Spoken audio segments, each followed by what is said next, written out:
अस्सलामु अलैकुम वरहमतुल्लाहि वबरकातुहू।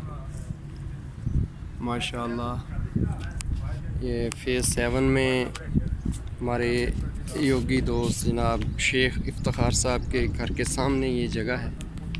बहुत ही खूबसूरत ये रहायश के साथ ये लान बना हुआ है। और हम ये तमाम दोस्त आए थे। शेख साहब की वालदा फ़ौत हो गई थी, उनकी ताज़ियत के लिए हम यहाँ आए थे। तो ये जगह उन्होंने दिखाई। माशाल्लाह बहुत ही खूबसूरत जगह, बहुत ही प्यारी जगह। माशाल्लाह माशाल्लाह, ये देखें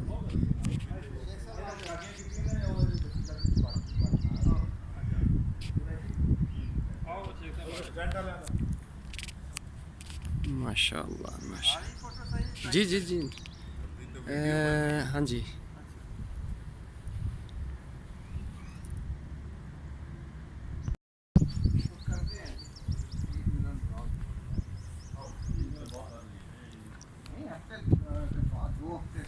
ईद मिलन पार्टी हो गए थे।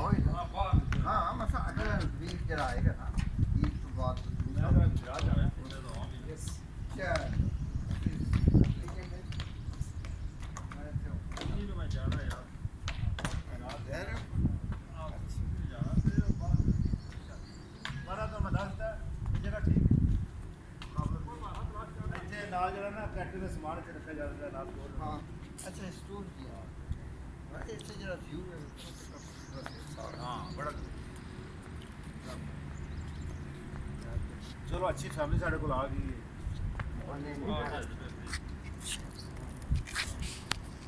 ये सामने है जी शेख साहब का घर।